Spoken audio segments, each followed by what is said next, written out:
আমেরিকাকে সামনে রেখে জামায়াতে ইসলামী তার ভোট চাইছে। আমেরিকা নাকি চাইছে জামায়াতে ইসলামী ক্ষমতায় আসুক।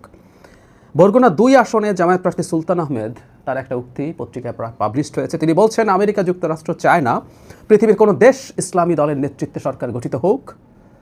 এবার সে আমেরিকা ও বাংলাদেশের দুর্নীতিমুক্ত বৈষম্যহীন সমাজ কায়েম করতে জামায়াতে ইসলামী থেকে নির্ভর করতে অগ্রসর হচ্ছে। তিনি বলেন, বহির্বিশ্বও চাচ্ছে এবার জামায়াতে ইসলামীর নেতৃত্বে দেশের সরকার কায়েম হোক। আপনারা যারা বিচক্ষণ ও রাজনীতি সচেতন তারা এটার আলামত বুঝতে পারেন। মানে আমেরিকা চাইছে এই কথাটা, আমেরিকা জামাতের উপরে ভর করে এগোতে চাইছে, এ ধরনের আলাপ আছে। মানে কেন তারা আসলে এটা করতে চাইছেন, আমি যেটা ধারণা করি তারা এই ন্যারেটিভ আনতে চান কারণ হলো জামাতের প্রতি আমেরিকার দৃষ্টিভঙ্গি কি, জামাত যেহেতু তার ইসলামী একটা ইমেজ আছে, তার দলের সাথে ইসলাম শব্দটা আছে, সুতরাং জামাত কী ধরনের সরকার গঠন করে সেটা ইমপ্লিকেশন কী হবে সেগুলো নিয়ে একটা কনফিউশন তো বিভিন্ন দিকে আছেই। এবং দেশের অভ্যন্তরে অনেকেই মনে করেন জামাত ক্ষমতায় আসলে তারা রোষানলে পড়বে পশ্চিমাদের, এবং পশ্চিমারা নানান রকম পদক্ষেপ নিতে পারে, বিশেষ করে তারা যদি ইসলামী শরিয়া কায়েমের কথা বা এরকম কোনো পদক্ষেপ নেন। সম্প্রতি যে জিনিসটাকে আসলে জামায়াত ইসলামী ডিসইনফরমেশনের হিসাবে ছড়াচ্ছে, আমি জামাতের অনেক অ্যাক্টিভিস্টকে দেখেছি এটা করেছেন। আমি ওয়াশিংটন পোস্টের ওই রিপোর্টটা নিয়ে কথা বলেছি, সেখানে কোথাও ছিল না যে আমেরিকা জামায়াত ইসলামীকে ক্ষমতায় দেখতে চায়। কেউ কেউ বলছেন, ইভেন আমি কোনো টক শোতে দেখেছি যে তাদের হ্যান্ড আউটে এরকম লেখা আছে যে আমেরিকা দেখতে চায় জামাত ক্ষমতায় আসুক।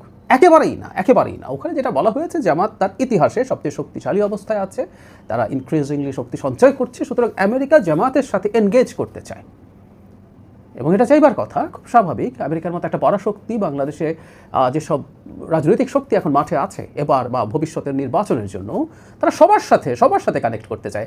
যদি এই ভদ্রলোকের কথা ঠিক হয় তাহলে তো আমেরিকা হেফাজতে ইসলাম, যদি হেফাজতে ইসলাম রাজনৈতিক দল না, কিংবা ইসলামী আন্দোলনকেও ক্ষমতায় দেখতে চায়। কারণ যে লিকড অডিও থেকে ভিত্তি করে ওয়াশিংটন পোস্টের এই রিপোর্টটা হয়েছে, সেখানে খুব ক্লিয়ারলি বলা আছে যে তারা, ওই ডিপ্লোম্যাট বলছেন ওই জার্নালিস্ট যারা ছিলেন তাদের কাছে, যে তারা হেফাজতে ইসলাম এবং ইসলামী আন্দোলনের সাথে এনগেজ করতে চান, জানতে যে কোনো প্রয়োজনে তারা তাকে সরাসরি ফোন করতে পারেন। মানে তার পরবর্তীতে এই আলাপগুলো এসছে, জামাত যদি শরিয়া কায়েম করে কী হবে, সরাসরি বলেছে তারা 100% ট্যারিফ দিয়ে দেবে, আর বাংলাদেশে দুর্নীতিমুক্ত এটা হতে হবে ওটা হতে হবে। ফ্র্যাঙ্কলি স্পিকিং, আমেরিকা এখন যেই জায়গায় আছে, আমেরিকা যার অধীনে আছে, কোনো দেশে গণতন্ত্র আছে নাকি, দুর্নীতি আছে নাকি, এগুলো একেবারেই মাথা ব্যথার ব্যাপার না, একেবারেই কোনো মাথা ব্যথার ব্যাপার না। ট্রাম্পের policy is very simple. In fact Trump রিপাবলিকানদের মতোও না, টিপিক্যাল রিপাবলিকান, উনি ট্রাম্পিজম বলে একটা টার্ম আছে।